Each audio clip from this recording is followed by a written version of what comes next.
O Brasil está crescendo, mas sua logística está entrando em colapso. Enquanto a produção agrícola dispara e o país se consolida como potência exportadora, as estradas desmoronam, os portos saturam e os caminhoneiros abandonam o volante. Existe um nó invisível travando o coração econômico do país e ele está apertando cada vez mais.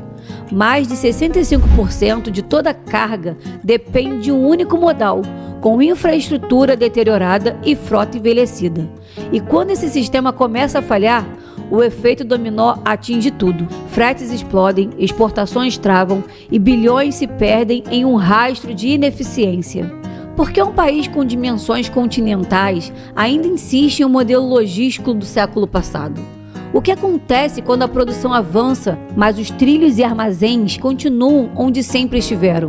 E o que pode acontecer já nos próximos meses se nada for feito?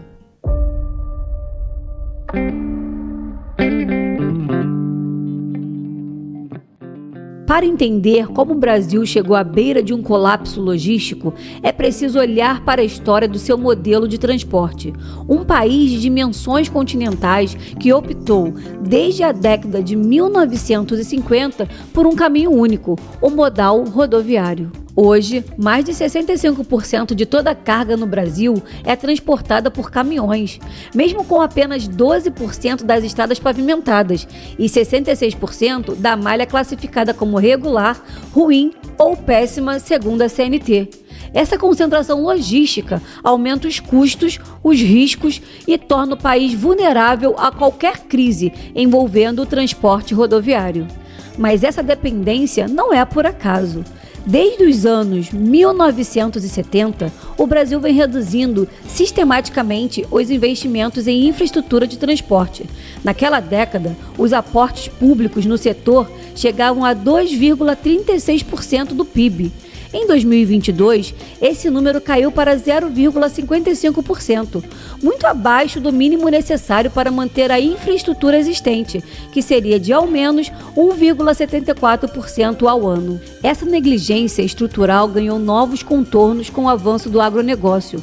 O crescimento das fronteiras agrícolas nas regiões do Mato Piba e do Centro-Oeste, especialmente no Mato Grosso, ocorreu sem o devido planejamento logístico. Resultado, a produção cresceu exponencialmente, mais de 155 milhões de toneladas de soja e milho nos últimos 15 anos, mas os meios para escoá-las continuaram estagnados. A consequência direta disso é o estrangulamento de rotas cruciais, como a BR-163, que liga o Mato Grosso ao porto de Miritituba, no Pará. Trechos ainda não concluídos e falta de manutenção fazem dessa rodovia um símbolo do atraso. A Ferrogrão, planejada para aliviar essa pressão, segue emperrada há anos por entraves ambientais e burocráticos. Outro fator negligenciado é a integração entre os modais. Enquanto países desenvolvidos apostam em redes multimodais para ganhar eficiência e reduzir custos, o Brasil ainda opera de forma fragmentada. Portos desconectados de ferrovias, armazém longe dos polos produtivos e ausência de hidrovias eficazes tornam o fluxo logístico lento, caro e ineficiente. Além disso, há uma crise silenciosa na armazenagem. Apenas 63% da produção agrícola tem onde ser estocada. Em estados-chave como Mato Grosso, esse índice cai para 49,9%. Isso obriga o produtor a escoar tudo rapidamente, pressionando os fretes e sobrecarregando ainda mais a malha viária no auge da safra. O resultado é uma engrenagem desajustada, produção em expansão, mas infraestrutura parada no tempo. E o custo disso é alto. Os gastos logísticos no Brasil representam 18,4% do PIB, mais que o dobro dos países da OCDE. Mesmo assim, o modelo se mantém inalterado. O país que produz para alimentar o mundo ainda depende de caminhões atolados, portos travados e trilhos que não chegam até onde a carga está. O que acontece quando essa estrutura ultrapassada não consegue mais sustentar o crescimento que ela mesma ajudou a impulsionar? A expressão apagão logístico deixou de ser uma hipótese. Os sinais já estão por toda parte. Portos saturados, estradas deterioradas, frota envelhecida, falta de motoristas, armazéns insuficientes e custo disparando. Vamos aos fatos. O Brasil é rodovia dependente, mas o modal, que sustenta 65% das cargas, sofre com falta de pavimentação, sinalização e manutenção. Isso impacta diretamente no tempo e no custo das entregas. Em muitos trechos, buracos, falta de acostamento e curvas perigosas elevam o risco de acidentes e atrasos. Segundo a mesma pesquisa, mais de 60% do pavimento e da geometria viária apresentam falhas severas. A frota também é um problema. A idade média dos caminhões no Brasil é de 14 anos e meio, mas entre os autônomos, que representam 36,6% da frota, essa média ultrapassa 21 anos e 5 meses. Isso significa mais quebras, mais manutenção e menos eficiência. Além disso, a média de idade dos motoristas passa dos 44 anos e a profissão não atrai novos trabalhadores. O colapso nos portos é uma bomba relógio. Um estudo da consultoria Macroinfra revelou que a capacidade portuária para granéis agrícolas já atingiu 91,3%, superando o limite seguro de operação. A previsão é que, mantido o ritmo atual, o Brasil atinja 100% de saturação até a safra do ano de 2027 a 2028. A consequência direta disso será o represamento da produção, filas nos terminais, custos logísticos ainda mais altos e perda de competitividade internacional. O risco é de um efeito dominó: armazéns lotados, navios parados, exportações travadas e prejuízos em cadeia. O Porto de Santos, por exemplo, responsável por 25% de todo o comércio marítimo do Brasil, opera hoje no limite.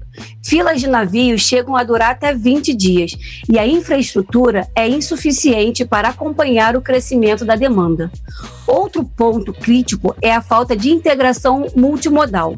Em um país continental como o Brasil, a ausência de conexão entre rodovias, ferrovias e hidrovias impede a fluidez do transporte. A navegação fluvial também é subutilizada.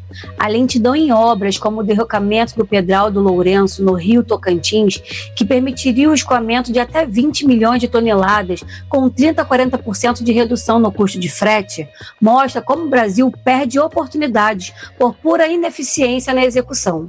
Sem armazenagem, o produtor perde poder de negociação, vende com pressa, escoa sem controle e, em muitos casos, utiliza os próprios caminhões como silos móveis, encarecendo ainda mais a operação.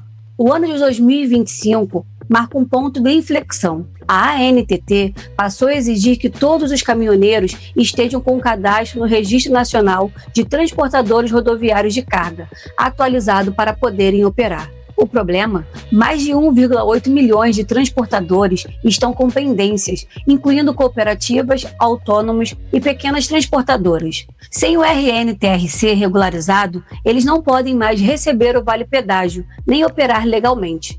Isso pode provocar uma paralisação em massa. A crise logística ganha, assim, uma nova camada de risco: a burocracia. Medidas que deviam promover eficiência acabam por travar um setor já à beira do colapso, sem motoristas regulares, sem caminhões novos, com estradas deterioradas e portos superlotados. O país se aproxima de um gargalo completo. Enquanto tudo isso acontece, o impacto no bolso do país é gigantesco. Segundo o Instituto ILOS, os custos logísticos já representam 18,4% do PIB, mais que o dobro da média global. O transporte é o maior componente, com 9,3% desse total.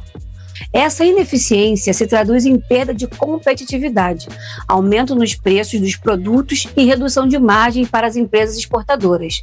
O Brasil, um dos maiores produtores de alimentos do planeta, paga para exportar, enquanto outros países ganham para vender.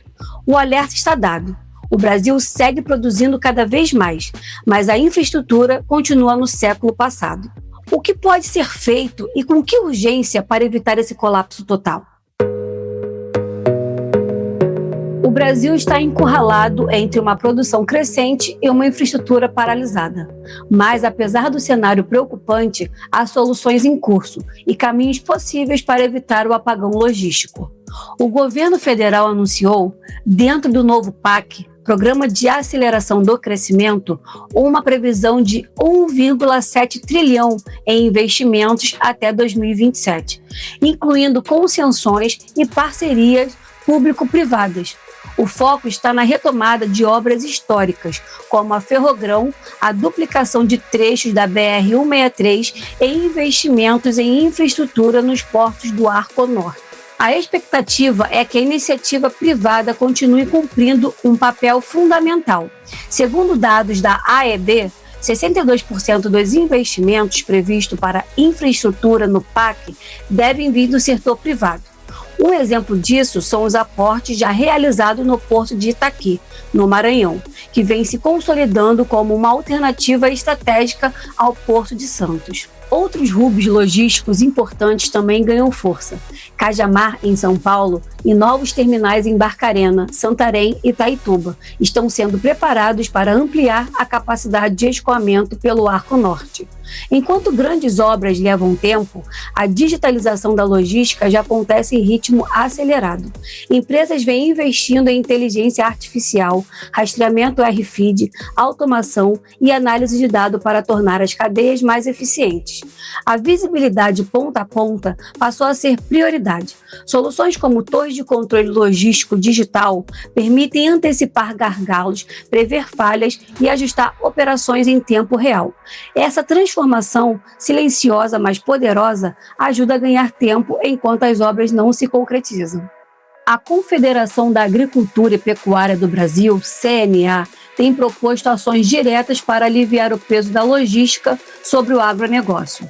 Linhas de crédito específicas para armazenagem nas fazendas, com prazo mais longos, juros reduzidos e incentivo à construção de silos próprios. Apoio à infraestrutura rural, com melhorias em estradas vicinais e incentivo à formação de polos logísticos descentralizado. Ampliações dos terminais de transbordo no Arco Norte, para acelerar o embarque da produção no Centro-Oeste. Essas propostas visam corrigir os gargalos mais imediatos, reduzir a dependência de frete no pico da safra, melhorar o poder de barganha do produtor e aliviar os corredores logísticos saturados. As perspectivas existem, mas o relógio está correndo. O risco de paralisação por questões regulatórias, o escoamento da capacidade portuária e o colapso rodoviário não são projeções distantes, são alertas para os próximos meses e anos. O Brasil precisa de agilidade para aprovar projetos, licenças e concessões. Precisa de um plano logístico de Estado e não de governo. E precisa, acima de tudo, reconhecer que logística não é só transporte, é soberania econômica. Um país que quer alimentar o mundo não pode depender de caminhões atolados, portos parados e burocracias que paralisam sua própria rota. O Brasil vai conseguir mudar o rumo antes que a fila nos portos vire um símbolo definitivo do atraso ou já passamos do ponto de retorno?